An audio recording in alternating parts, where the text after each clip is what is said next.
வாட்ஸ்அப்ல வந்து எப்படி சேட் பேக்கப் வந்து ஆஃப் பண்றது அப்படிங்கறத வந்து பார்க்க போறோம். இந்த வீடியோ ஃபுல்லா பாத்தீங்கன்னா எப்படி வந்து வாட்ஸ்அப்ல சேட் பேக் ஆஃப் பண்றது அப்படின்றத டீடைலா தெரிஞ்சுக்க முடியும். தெரிஞ்சுக்கிறதுக்கு முன்பாக சேனலை சப்ஸ்கிரைப் பண்ணிடுங்க, பெல் ஐகானை கிளிக் பண்ணி ஆல் அப்படின்றத செட் பண்ணிடுங்க.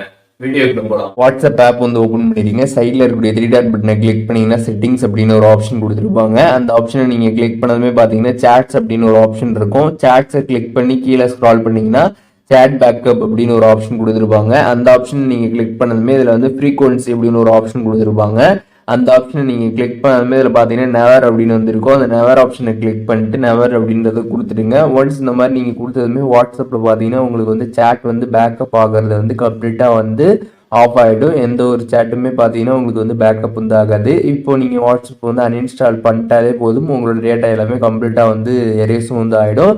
திருப்பி நீங்கள் லாகின்லாம் வந்து பண்ணுறப்போ உங்களுக்கு பேக்கப் எதுவுமே வந்து ஷோ ஆகாது. நியூவாக நீங்கள் லாகின் பண்ணுறப்போ எப்படி இருந்துச்சோ அந்த மாதிரி தான் வந்து இருக்கும். ஸோ உங்களுக்கு இதை திருப்பி ஆன் பண்ணணும் அப்படின்னு நினச்சிங்கன்னா அந்த நெவரை நீங்கள் கிளிக் பண்ணிட்டு திருப்பி வந்து அதை நீங்கள் ஆன் பண்ணுறதா வந்து பண்ணிக்கலாம். அதில் வந்து டெய்லி, வீக்லி, மந்த்லி, அதுக்கப்புறம் டேப் ஐ பேக்கப் இந்த மாதிரி ஆப்ஷன்ஸ் கொடுத்துருப்பாங்க. ஆன் பண்றதா இருந்துச்சுன்னா உங்களுக்கு திருப்பி நீ கிளிக் பண்ணி ஆனுமே வந்து பண்ணிக்க முடியும். வாட்ஸ்அப் ஆப்ல எப்படி வந்து சேட் பேக்கப் வந்து ஆஃப் பண்றது அப்படின்றத டீடைலா தெரிஞ்சிருப்பீங்கன்னு நினைக்கிறேன். வீடியோ யூஸ்ஃபுல்லா இருந்துச்சுன்னா லைக் பண்ணிடுங்க. எதுவும் டவுட் இருந்துச்சுன்னா கண்டிப்பா கமெண்ட்ஸ்ல மென்ஷன் பண்ணுங்க. எல்லாருக்குமே ரிப்ளை பண்றேன்.